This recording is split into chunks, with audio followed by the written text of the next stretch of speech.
Las atmósferas de Richard Matheson. En la introducción a una de las compilaciones de cuentos de Richard Matheson, Stephen King escribe: cuando pensabas que el relato se iba a acabar, cuando tus nervios ya no podían seguir soportándolo, entonces Matheson encendía el turbo y pasaba a la máxima potencia. Más adelante, y con excesiva humildad, Stephen King apunta: cuando la gente habla del género del terror, supongo que mi nombre es lo primero que menciona. Pero sin Richard Matheson, yo no estaría aquí. Cierra. En este podcast hablaré de 4 relatos de este autor. Pesadilla a 20.000 pies. A veces lo encontraremos con la conversión al sistema métrico decimal como Pesadilla a 6.000 metros de altura. Los hijos de Noé, Hijo de sangre, y finalmente el tercero, Desde el sol. Comencemos. Pesadilla a 20.000 pies. Atmósfera. Avión modelo DC-7. Wilson, el héroe del relato, observa con inusitada sorpresa a un sujeto desquiciado que intenta descomponer los engranajes mecánicos del aeroplano. Con insistencia, hace lo posible por llamar la atención de la azafata. Cito: No, mire, le dijo. Ahora no está. Se aclaró la garganta viscosamente. Se aleja cada vez que viene usted. Esta situación se vuelve insistente, a tal punto que cae en la parodia. Me recuerda a aquel clásico corto animado de Merrie Melodies de 1955, Singing Frog, el sapo que canta con una voz prodigiosa, pero solo lo hace cuando está ante su amo, dejándolo en ridículo ante el público que convoca con la promesa de que presenciarán un espectáculo sin precedentes. Aunque fue un relato escrito hace varias décadas, mantiene una vigencia constatable cuando Wilson hace un reporte de la geopolítica. Cito: como de costumbre, el mundo se encontraba en un estado similar al suyo. Fricciones en círculos diplomáticos, terremotos y tiroteos, asesinatos, violaciones, tornados y colisiones, conflictos económicos, crimen organizado. Dios está en el cielo y todo está en paz en la tierra, pensó Arthur J. Wilson. Cierro cita. La trama avanza y por alguna razón los servicios de detección de metales y armas no funcionaron del todo bien y el protagonista había logrado ingresar una pistola junto con el equipaje de mano. Con ella intenta salvar a la tripulación, pero ¿cómo? Disparándole al polizonte saboteador. Wilson, en sus momentos de sosiego, despliega una a una las capas que conforman su vida: el trabajo, los viajes, sus relaciones con los demás, cuál es su norte en la vida o cuál se supone que debe ser su norte. Cito: ahí era donde estaba, pensó, a 20.000 pies sobre la tierra, atrapado en un cascarón aullante y mortal, atravesando la noche polar hacia... Y cierro cita. El siguiente párrafo lo asocio con otra de un relato previo de Richard Matheson, Lemmings, de 1958, en el cual un personaje de manera oportuna explica una situación extraña que ocurre en la ciudad y habla de roedores que se suicidan en masa, los lemmings. Pero en este caso no me refiero precisamente a roedores ni suicidas. En Pesadilla a 20.000 pies, este autor recurre a la fórmula de fijar una breve explicación basada en alguna teoría o noticia o leyenda que justifique la situación que se va gestando gradualmente. Cito: de pronto, Wilson pensó en la guerra en las noticias de los periódicos que hablaban de la existencia de supuestas criaturas en el cielo que habían hostigado a los pilotos aliados durante sus misiones. Recordaba que les llamaban gremlins. ¿Existían realmente estos seres? ¿Existían realmente en las alturas, sin caer nunca, cabalgando en el viento, en apariencia dotados de masa y peso, y sin embargo, inmunes a la gravedad? Cierro cita. De a poco se nos revelan las elucubraciones suicidas de Wilson y que por esa razón, si no lo habíamos intuido ya, lleva una pistola y ésta no la necesita tanto para defenderse de un posible atraco. Sabemos de su historial de ataques de pánico y que el desequilibrio de su vida era en cierto modo la verdadera amenaza. Su cuerpo, ciertamente, sufre espasmos, contorsiones, el letargo del cansancio mental y físico. Wilson soporta una tormenta dentro de sí y el hombre de afuera es un contrario absoluto en la intemperie y la soledad. Resiste afuera la tormenta. El desenlace del relato nos lleva a pensar en la premisa de El arma de Chejov.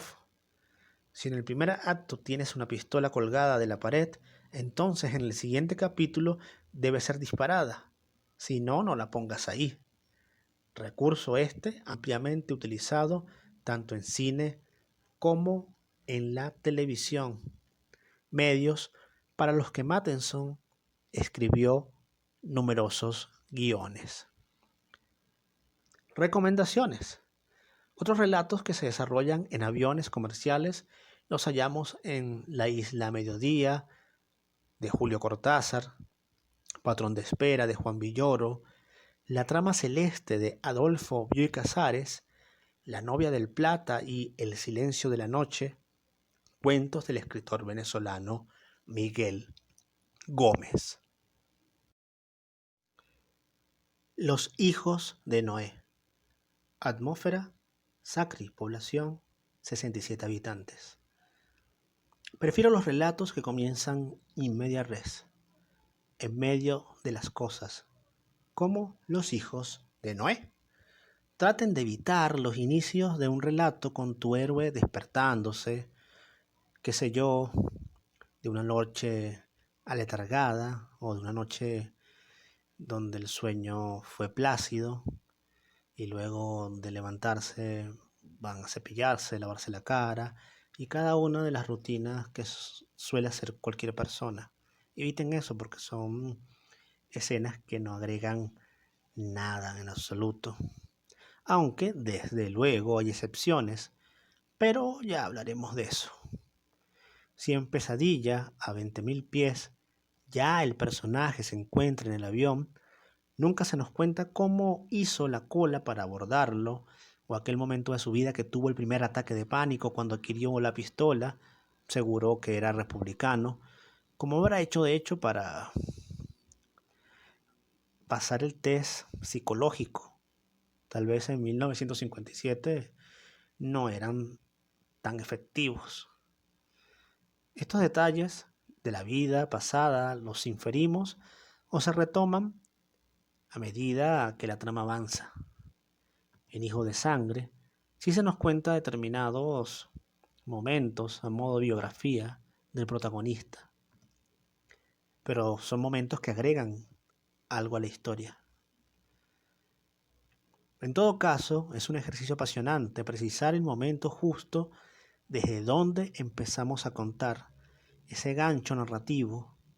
Es probable que cuando tengamos la primera versión de la historia ya culminada en nuestro documento Word, nos preguntemos si debemos editar, reorganizar las escenas, porque es posible que ese párrafo que la historia te exige para arrancar se encuentre en la sexta, en la octava, en la 10ª página o incluso finalizando tu cuento. Chejov, en sus célebres cartas a su hermano, además de aconsejarle abreviar, le sugería eliminar las 2 primeras páginas y desde allí sí que comenzaba a narrar su historia. ¿Cómo no continuar leyendo con este arranque? El arranque de Los hijos de Noé. Se los recuerdo. Acababan de dar las 3 de la mañana cuando el señor Kepchum dejó atrás el cartel que decía Sacri, población 67 habitantes. Una maravilla de inicio. Encuentro en este relato un elemento de hecho similar al gremlin o el hombre que quiere sabotear los motores del avión en Pesadilla a 20.000 pies. Se los preciso. El señor Kepchum abrió los ojos y frunció el ceño. Aquel maldito cuadro. Uno casi tenía la sensación de que el marinero con barba le estuviera mirando. Cierro cita. Es un elemento que se anuncia como pista. Se encuentra una revelación detrás de la sonrisa desquiciada del hombre en el ala del avión o de la mirada de este marinero retratado. Y ese enigma acompaña las opciones de este relato o la búsqueda de ese enigma, que se puede revelar o no. Desde cierto punto cae sobre los hijos de Noah o de Noé. Otro tipo de neblina, la atmósfera es inquietantemente kafkiana y burocrática, y sobre todo nebulosa, absurda, y en los diálogos se torna teatral, y se me hace inevitable, de algún modo, lo asocio a un pueblo venezolano donde dos PNB, como cuervos, tratan de martillar a un incauto. Por momentos, este relato recuerda a Los niños del maíz. Pensemos que para Stephen King, Richard Matheson es su maestro y probablemente se haya dejado influenciar con este cuento para escribir el suyo. Y claro, también Los hijos de Noah nos recuerda, por ejemplo, a Silent Hill por la atmósfera, el espacio narrativo que se despliega en relación al pueblo, casi que fantasma, ¿no? Voy a citar. En la calle principal, la niebla parecía menos densa, probablemente debido a la brisa marina, pensó el señor Kepchum. Miró arriba y abajo de la calle, todas las tiendas y oficinas parecían cerradas. Miró al otro lado de la calle, lo mismo. El coche subía por la última pendiente hacia la casa. El señor Kepchum sintió que su respiración se aceleraba. «¡No quiero entrar ahí!», oyó que decía alguien dentro de su cabeza. Sintió el impulso repentino de abrir la puerta y salir corriendo. Sus músculos se tensaron enfáticamente. En este caso, el protagonista quiere escapar de un pueblo, no de un avión, un pueblo brumoso, donde pareciera que aquel que entra jamás volverá a salir. De igual modo, cualquier tipo de horizonte ha quedado cancelado. Los horizontes geográficos y de expectativas están de cierta manera velados por capas gaseosas que reducen los mundos de los héroes de estos dos relatos. Ambos personajes, de hecho, parecieran estar gritando dejadme salir, salir», como el conductor nocturno de Los hijos de Noah. Además de los probables vínculos que establecemos con los personajes de Pesadilla a 20.000 pies y Los hijos de Noah, ambas historias atienden a situaciones comunes. Esto le inyecta vigencia al relato, ya que no importa la distancia ni el tiempo, siempre habrá un pueblo que nos cause extrañeza y nos lleve a recordar este cuento, siempre. Si el cuento, claro, no nos ha llegado, como ha sido mi caso. Luego de leer y reflexionar sobre relatos con esta potencia imaginativa, ciertas imágenes quedarán en nosotros, allí sedimentadas en nuestra memoria. Cuando tengamos la oportunidad de cruzar un pueblo poco habitado o subirnos a un avión, recordaremos Los hijos de Noah o Pesadilla a 20.000 pies, dependiendo de cuál sea el caso, anidan en algún lugar de la memoria para codificar el imaginario de nuestros días. Ocurre con los clásicos y también con historias bien contadas.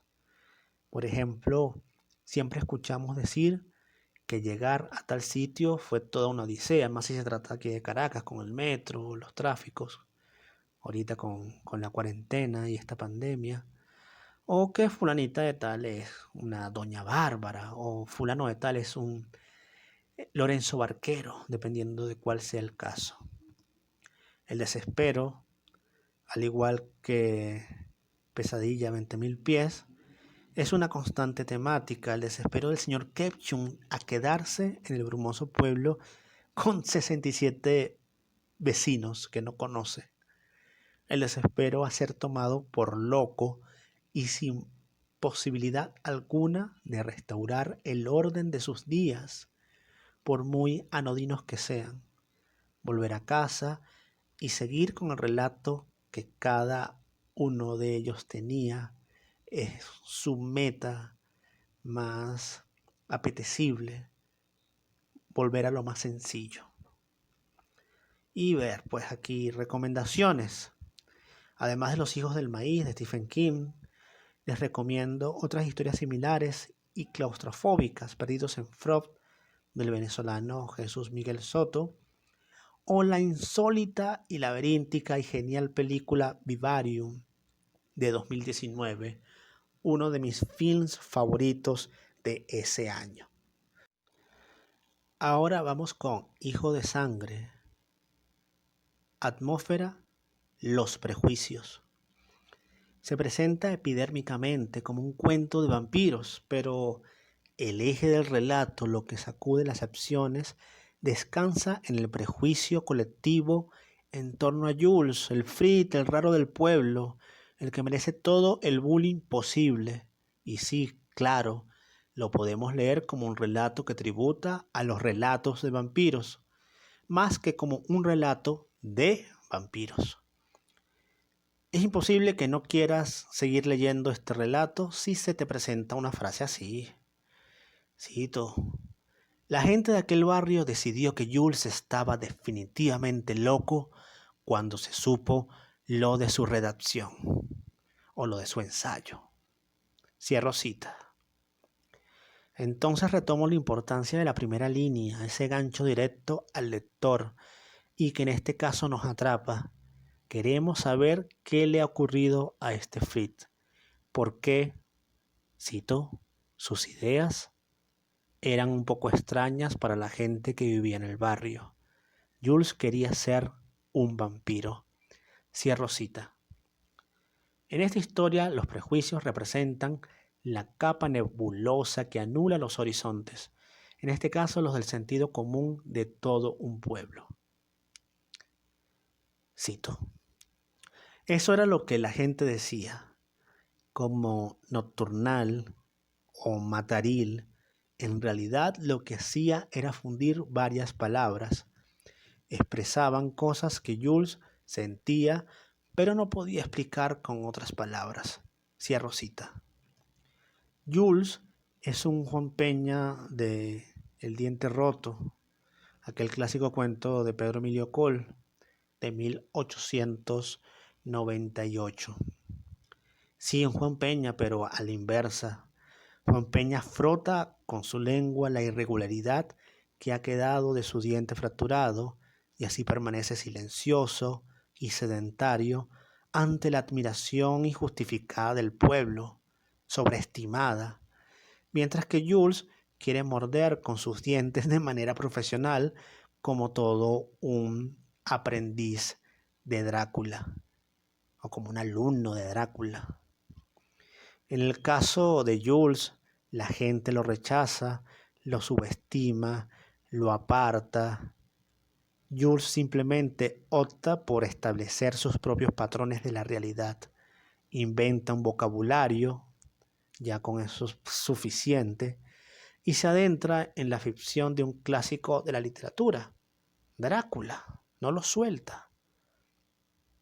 Cito: Los días fueron pasando y Jules leyó la historia una y otra vez. Nunca iba a clase. Jules vagabundeaba por las calles buscando algo. No sabía el qué. Miraba en los callejones, miraba en los cubos de basura, miraba en los solares. Miró en el barrio este y en el barrio oeste y en el de en medio. Cierro cita. Hijo de Sangre nos lleva a través de una narración precisa, sin adornos, hacia la asfixia y la angustia del personaje. Es su reacción física al acoso de sus vecinos. Su respuesta es esa. Primero intentó otra lengua y ahora no le queda otra opción que establecer su propia realidad, repetitiva, que luego anclará en una fórmula, recrear la ficción en ese mundo real donde nunca fue comprendido ni aceptado. Cito. Empezó a gemir y a arrastrarse el pecho y a agarrarse el pecho.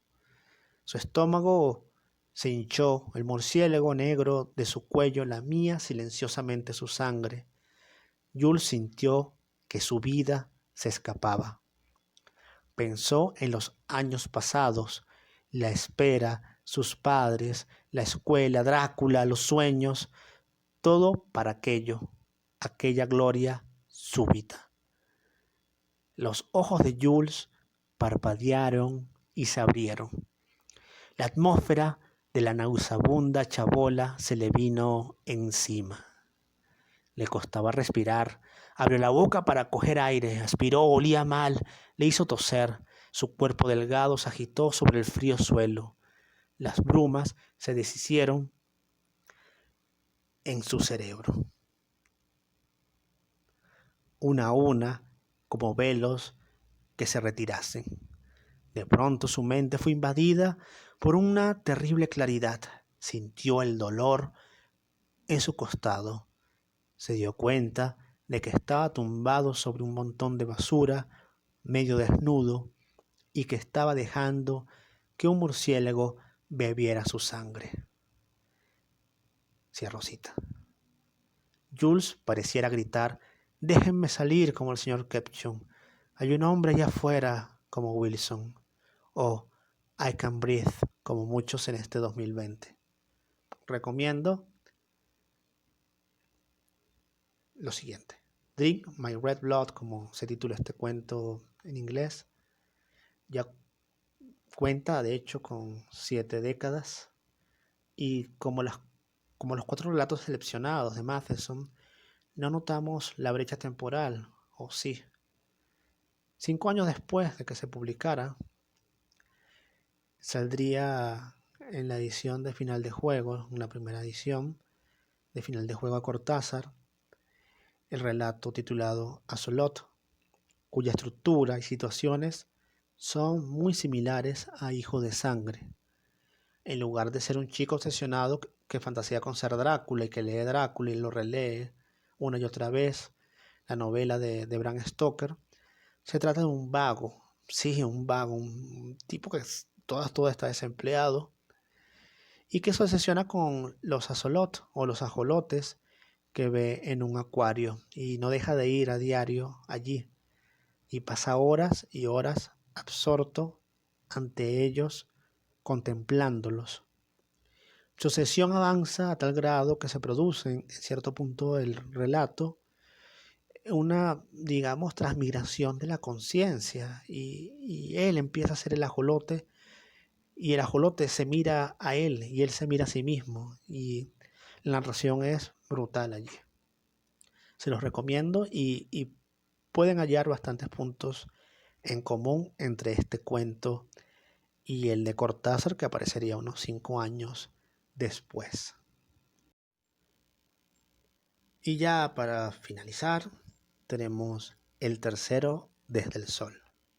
Atmósfera de un mundo a otro. Más que un cuento que persigue el nocao, ese nocao al que se refiere Cortázar en Del cuento breve y sus alrededores, esta es una historia que acumula sorpresas. Cito este fragmento. «¿Y qué remedio nos queda?», preguntó con vehemencia.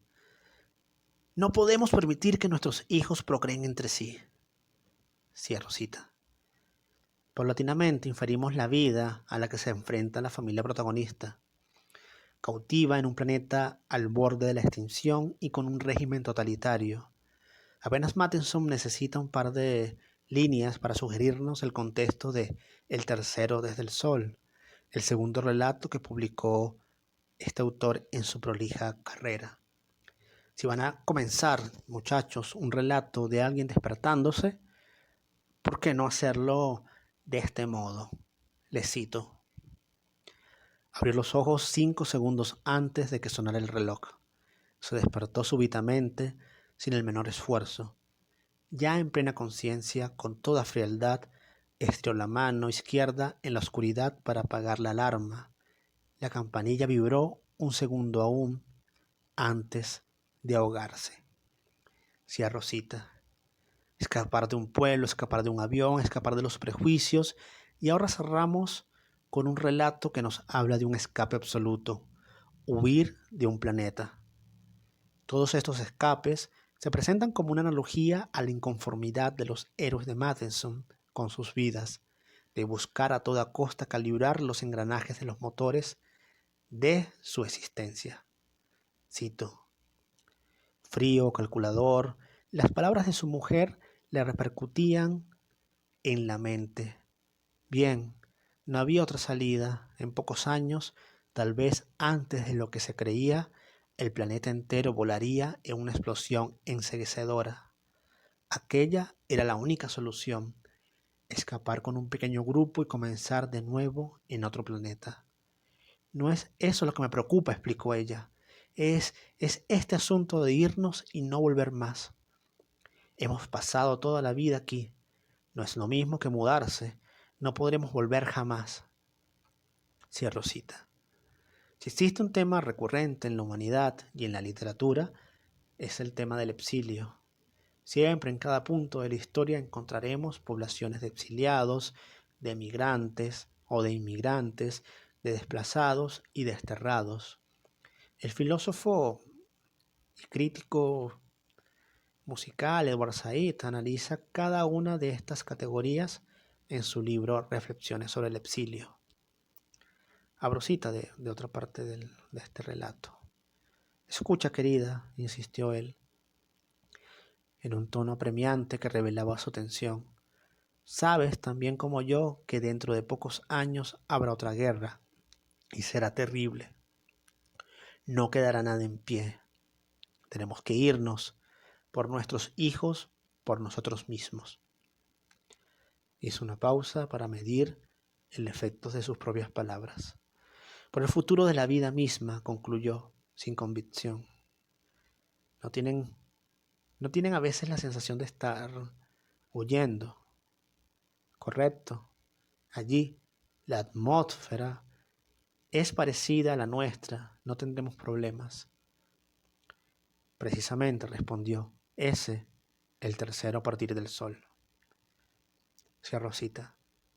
En el relato, leemos la manera en la que los ataques de pánico, las alucinaciones, las asfixias, se activan como mecanismos que reaccionan desde el cuerpo ante la incertidumbre mientras los personajes insisten en la búsqueda de ese lugar donde se sientan a salvo.